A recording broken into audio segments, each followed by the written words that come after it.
Hello there. Today we're going to do something a little different. I'm going to debunk a video from Auckland Mayor Wayne Brown. So before I start, let me just give you this little disclaimer. These are my views and opinions and thoughts based on my own experiences and do not at all represent any of my clients, any of the organisations I contract to, or any form of employer. Now we've got that out of the way, I'm going to go and get in my debunking chair. Surprised that the Auckland Council works at all. Covers too big an area. Nobody in Wilsford thought they were part of Auckland. Nobody in Pukekohe wanted to be part of Auckland. There are too many councillors. So when Auckland Council Super City was put into place in 2010, it was split up based on the existing ward areas that the councils that were coming into the Super City would be, which is why it is so large as it is. At the time, Hauraki and Waikato actually gained a little bit of land from the breakup of everything, and it took over 700 submissions to the local government New Zealand authority that was in charge of all of this to sort out what was happening. The way they broke it down was basically by population, so each of the wards within the city represented between 80 and 180,000 people. And for every 80,000 people or so, they got a sitting councillor around the table. That's why we have so many councillors here. It's not necessarily about making sure that you've got more councillors for better government. It's about representation based on population breakdown. Rodney Hyde sort of stuck to ballroom dancing, which he wasn't really good at anyhow. He did have the lowest average score of any of the dancers, but ended up placing 4th in Season 2 of Dancing with the Stars. Why are all those bloody cones out there? Auckland drivers can't drive very well at the best of times. Have you seen them in fog? Road cones are there to keep people and property safe and keep traffic moving as best as possible when we're constantly doing upgrades. Or do you want people complaining about how piss poor the roads are? Which we see already anyway. CCOs were called council-controlled organisations, but they're actually council-controlling organisations. So there's actually a number of CCOs that Auckland Council is involved with, and they are all under review constantly to see what's going on and what can be done better.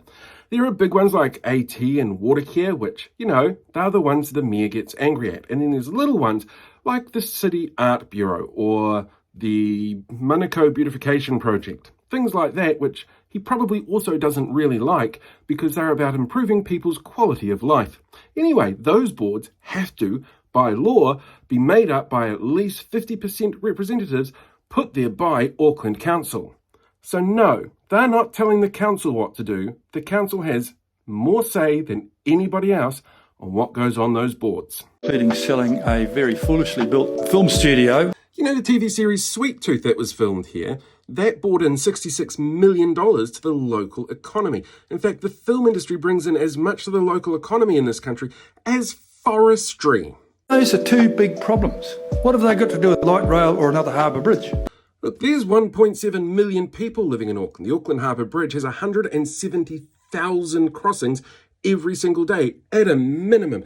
That's a lot of cars and a lot of people on the road. A second harbour bridge and light rail take some of those people who are commuting from one end of the city to the other out of the mix, which means less cars on the road, which means less traffic jams. Hands of MBIE, Business of Business, Innovation and Employment. The word you're looking for is ministry. I didn't actually say that the media were drongos. I told one guy he was a drongo. Nope. No, you didn't. I was told Chloe Swarbrick, who's in Perth at the moment, and they don't give me a thing about greenhouse gases. She's currently in Perth with her partner visiting a sick relative. I'm threatened to go feral later in the year if we don't get some margins from both of the two parties, because neither of them are particularly strong on what they're going to do for the benefit of Auckland.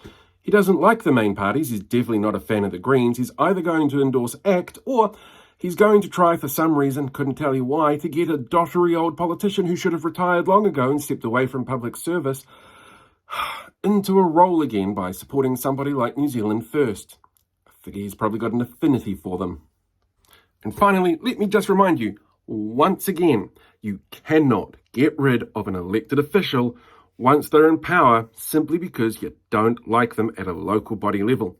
The only way to be able to get rid of them is if he gets locked up, is declared bankrupt, gets locked away for his own health, or is not physically well enough to be able to do what he's got to do, or he dies.